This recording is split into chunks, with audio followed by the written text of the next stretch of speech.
नमस्कार, स्वागत है आपका। अब वक्त है नॉन स्टॉप एट 9 का। मैं हूं आपके साथ आशा झा और बात सबसे पहले उस फिल्म की जो लगातार सुर्खियों में है, जिस पर प्रधानमंत्री का वक्तव्य भी सामने आ गया। दरअसल दर्शकों के दिल पर राज कर रही है फिल्म द कश्मीर फाइल्स। कमाई के कीर्तिमान भी लगातार गढ़ रही है, लेकिन द कश्मीर फाइल्स की एक और कामयाबी है और वो शायद सबसे बड़ी, सबसे जुदा है। पहली बार किसी प्रधानमंत्री ने किसी ऐसी फिल्म का प्रचार किया जो 4 दिन पहले ही सिनेमा घरों में लगी हो। देखिए क्या कहा।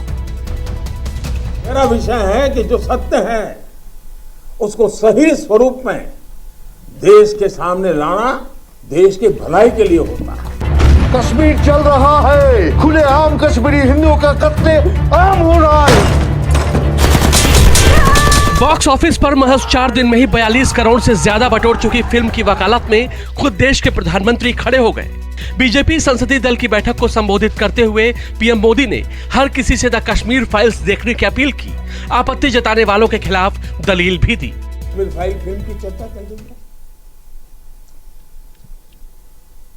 और जो लोग हमेशा फ्रीडम ऑफ एक्सप्रेशन के झंडे लेकर के घूमते हैं, वो पूरी जमात बौखला गई है पिछले 5-6 दिन से।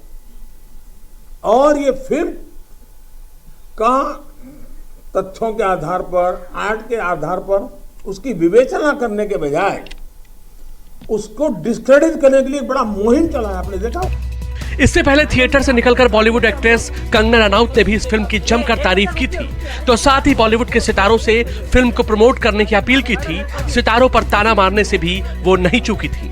ये फिल्म इतनी काबिले तारीफ है कि सब इंडस्ट्री वालों को छुपे हुए हैं अभी अपने बिलों में चूहों की तरह, निकल के आना चाहिए, इसको प्रमोट करना चाहिए। इतनी बकवास सड़ी हुई फिल्में प्रमोट करते हैं, इतनी अच्छी फिल्मों को प्रमोट करने के लिए भी क्या हुआ इनको। संसद से सड़क तक फिल्म पर सियासी बहस छिड़ चुकी है। सोमवार को केरल कांग्रेस ने ट्वीट के जरिए दावा किया था कि दिसंबर 1989 में केंद्र में वीपी सिंह की सरकार थी, जिसे बीजेपी का समर्थन हासिल था। इसके कुछ ही महीने बाद कश्मीर से पंडितों का पलायन शुरू हुआ। तब बीजेपी ने कुछ नहीं किया और वीपी सिंह सरकार को समर्थन देती रही। केरल कांग्रेस का यह ट्वीट बहाना बन गया। बीजेपी के बयानवीरों ने कांग्रेस को निशाने पर ले लिया। सोनिया जी, बाटला हाउस में आंखों में आंसू बहाने के लिए आंसू था। आजमगढ़ जाकर के आतंकवादियों के यहाँ कांग्रेसियों के लिए आंसू है, लेकिन उन कश्मीरियों के लिए इनके आंखों में कभी आंसू नहीं आया। हुर्रियत के नेताओं से गलबहियां लगा करके जाते थे बात करने के लिए। सब दिन इन्होंने आतंकवादियों को, कश्मीर के आतंकवादियों को सहारा देने का काम किया। ये दृश्य देख करके मैं समझता हूं कि जिसने यह इसके फिल्म के जो निर्माता, निर्देशक, जो भी इसके तमाम सारे कलाकार हैं, मैं उन सबको अभिनंदन करता हूं। लेकिन यह सच्चाई पूरे देश के हर बच्चे को जानना चाहिए। आज एक और बड़ी खबर सामने आई है। हिजाब विवाद पर कर्नाटक हाईकोर्ट ने अपना फैसला सुना दिया। हाईकोर्ट ने कहा, हिजाब इस्लाम धर्म का अनिवार्य हिस्सा नहीं है और स्कूल छात्र यूनिफॉर्म पहनने से इनकार नहीं कर सकते। हाईकोर्ट ने मुस्लिम छात्राओं की तरफ से कॉलेजों में हिजाब पहनने को लेकर इजाजत मांगने वाली याचिकाओं को भी सिरे से खारिज कर दिया।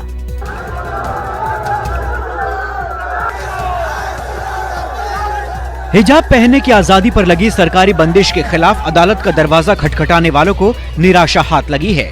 कर्नाटक हाईकोर्ट ने स्कूल कॉलेजों में हिजाब बैन के फैसले को चुनौती देने वाली याचिकाओं को खारिज कर दिया है। हाईकोर्ट ने अपने फैसले में साफ कर दिया है कि हिजाब इस्लाम की अनिवार्य धार्मिक प्रथा का हिस्सा नहीं है। Chief justice Rituraj Awasthi, justice Krishna S Dixit और जस्टिस JM खाजी की बेंच ने अपने फैसले में कहा, हिजाब पहनना इस्लाम की अनिवार्य प्रथा का हिस्सा नहीं है।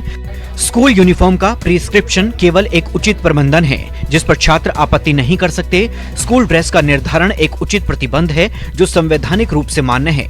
राज्य सरकार के पास इस संबंध में सरकारी आदेश जारी करने की शक्ति है। हाईकोर्ट के फैसले से साफ हो गया है कि कर्नाटक के स्कूल कॉलेजों में छात्राओं के हिजाब पहनने पर लगी रोक जारी रहेगी और छात्राएं अब यूनिफॉर्म पहनने से इनकार नहीं कर सकेंगी। Whatever be the individual choices, ultimately institutional discipline prevails over individual choice. अदालत ने ये भी साफ कर दिया है कि हिजाब पहनी लड़कियों को प्रवेश देने से मना करने को लेकर कॉलेज प्रशासन के खिलाफ कोई मामला नहीं बनता है, लिहाजा उनके खिलाफ किसी जांच की भी जरूरत नहीं है। हाईकोर्ट को इस कानूनी पहलू पर विचार करना था कि मुस्लिम महिलाओं का हिजाब पहनना इस्लाम धर्म का अनिवार्य हिस्सा है या नहीं, क्योंकि अगर यह इस्लाम का अनिवार्य हिस्सा होता तो हिजाब पर पाबंदी संविधान के अनुच्छेद 25 में दिए गए धार्मिक स्वतंत्रता के अधिकार का उल्लंघन होता। लेकिन हाईकोर्ट ने अपने फैसले में कहा है कि मुस्लिम महिलाओं का हिजाब पहनना इस्लाम धर्म का अनिवार्य हिस्सा नहीं है। कर्नाटक के मुख्यमंत्री बासवराज बोम्मई, केरल के राज्यपाल आरिफ मोहम्मद खान के साथ ही केंद्र सरकार के मंत्री और बीजेपी के तमाम नेता स्कूल कॉलेज में हिजाब की पाबंदी का समर्थन कर रहे हैं। कर्नाटक हाईकोर्ट के फैसले की सराहना कर रहे हैं, जबकि कांग्रेस का आरोप है कि कुछ सियासी पार्टियां हिंदू मुस्लिम को लड़ाने की कोशिश कर रही हैं।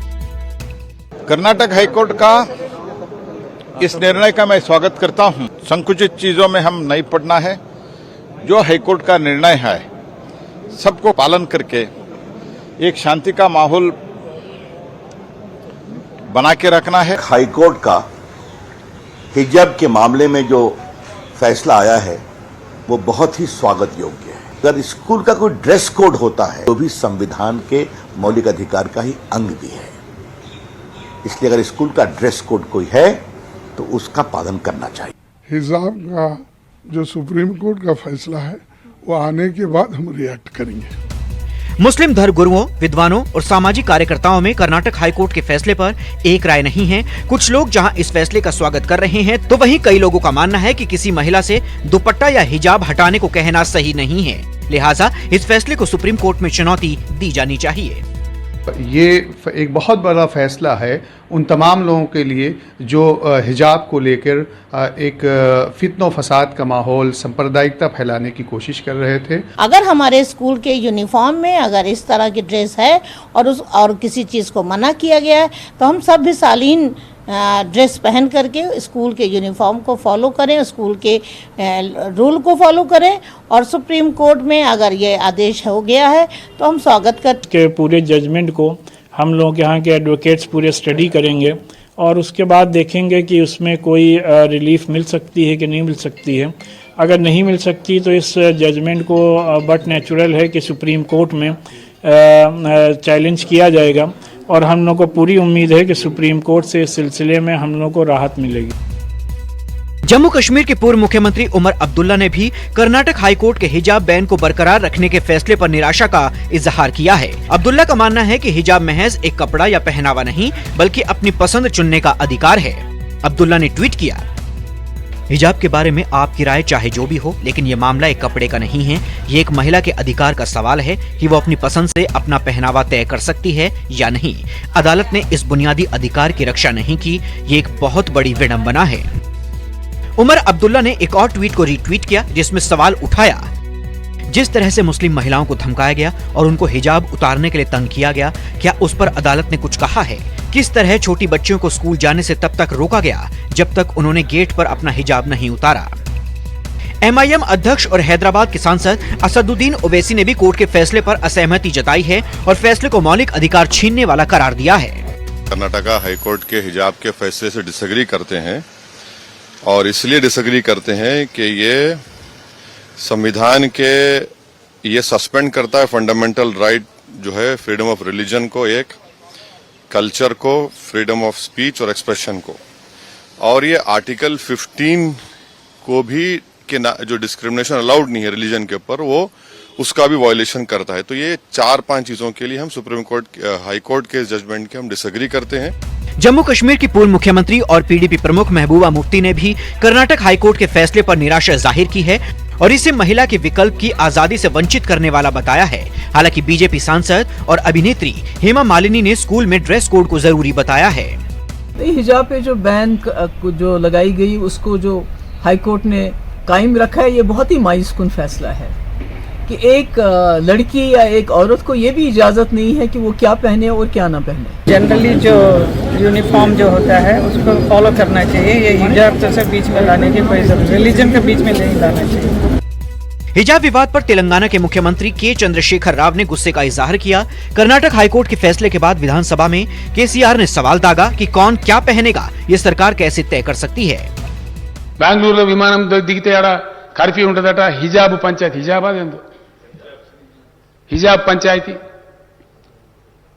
ప్రజలు దొరుకునే ఆహారం అధ్యక్ష, బట్టలు ఒక ఆయన సెట్ వేసుకుంటాడు, ఒక ఆయన వాస్కోట్ వేసుకుంటాడు, ఒక ఆయన ధోతి కట్టుకుంటాడు, ఒక ఆయన షేర్వాణి. మనకి ఎవరు దాంతో గవర్నమెంట్కి ఏం సంబంధం అధ్యక్ష, నాకు అర్థం కాదు. सियासत से इतर हिजाब बैन के खिलाफ याचिका दायर करने वाली छात्राओं ने कर्नाटक हाईकोर्ट के फैसले के बाद प्रेस कॉन्फ्रेंस कर ये साफ कर दिया है कि जब तक उन्हें हिजाब पहनने की इजाजत नहीं मिलेगी वो कॉलेज नहीं जाएंगी। If today Dr. B.R. Ambedkar was alive, he would literally cry seeing the constitution. We will be going on all the legal ways and we will take this procedure forward. High court का फैसला आने के पहले कर्नाटक के कई जिलों में धारा 144 लगाई गई थी ताकि कहीं कोई अप्रिय घटना ना हो। बेंगलुरु पुलिस के मुताबिक शहर में 21 मार्च तक सार्वजनिक स्थानों पर सभी प्रकार के आंदोलन और विरोध प्रदर्शनों पर प्रतिबंध लगा दिया गया है। प्रभाकर मिश्रा, दिल्ली, न्यूज़ 24। इधर दूसरी बार शपथ लेने से पहले ही योगी सरकार का बुलडोजर एक्शन में आ गया है। मेरठ में मोस्ट वांटेड बदन सिंह बद्दो की अवैध संपत्ति पर प्रशासन ने कार्रवाई की है, तो कानपुर और आगरा में भी अवैध निर्माण पर एक्शन शुरू हो चुका है।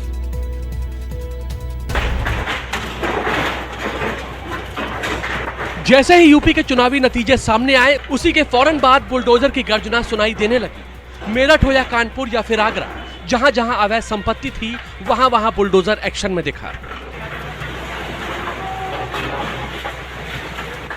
यह तस्वीर मेरठ की है। योगी के शपथ ग्रहण से ठीक पहले बुलडोजर की गूंज सुनाई देने लगी। कुख्यात माफिया बदन सिंह बद्दो की अवैध संपत्ति जमींदोज कर दी गई। बताया जा रहा है जगन्नाथपुरी इलाके में पार्क पर अवैध कब्जा किया गया और फिर फैक्ट्री बनाई गई। शिकायत मिली तो योगी 2.0 के हरकत में आते ही प्रशासन ने बुलडोजर निकाला और फिर करोड़ों की जमीन पर अवैध कब्जे को खंडहर बना दिया। 2.5 लाख का इनामी बदन सिंह बद्दो तो फरार हो गया, मगर बुलडोजर के जरिए उसकी कमर तोड़नी शुरू कर दी गई। ये जो आपके सामने अभी ध्वस्तीकरण हुआ है, ये पहले कभी पार्क की जमीन हुआ करती थी, अभी भी पार्क की जमीन है। इसमें धीरे धीरे भूमाफियाओं ने कब्जा करके, और इसमें जो सबसे बड़े भूमाफिया आपके मेरठ के बदन सिंह बद्दो और उनके सहयोगी, उन्होंने कब्जा किया हुआ था। और उसी में एक रेणु गुप्ता के नाम से इन्होंने यहाँ पे ये बिल्डिंग बना रखी थी, जिसका एमडी ने पूरे लीगल प्रावधानों का पालन करते हुए ध्वस्तीकरण का आदेश दिया। यूपी चुनाव में जिस बुलडोजर का खूब जिक्र किया गया, वो बुलडोजर कानपुर में भी एक्शन में दिखा। कानपुर के बर्रा इलाके में तालाब की जमीन पर जो अवैध कब्जा था, उसे बुलडोजर से ढहा दिया गया। कहा जा रहा है कि जिस भूमाफिया विष्णु कुमार यादव उर्फ पंगू यादव ने अवैध अतिक्रमण किया था, वो समाजवादी पार्टी से जुड़ा था। हालांकि कानपुर डेवलपमेंट अथॉरिटी ने योगी के शपथ लेने से पहले इसे जमींदोज कर दिया। इसके अलावा विष्णु कुमार यादव पर 477 के तहत मामला भी दर्ज हो चुका है। इस जमीन की कीमत करीब 8 करोड़ 75 लाख रुपए बताई जा रही है।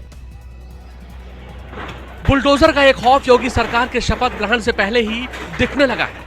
खुद योगी आदित्यनाथ कह चुके हैं कि बुलडोजर 10 मार्च तक शांत है, उसके बाद फिर गर्जना सुनाई देगी, और अब वैसा ही हो रहा है। योगी के पहले कार्यकाल में बुलडोजर का जो एक्शन दिखा, वही तेवर 2.0 में दिखने लगे हैं। Bureau report, news 24। वक्त तो चला है बहुत, छोटे से ब्रेक का। नॉन स्टॉप एट 9 में खबरें लगातार जारी रहेंगी, ब्रेक के बाद भी।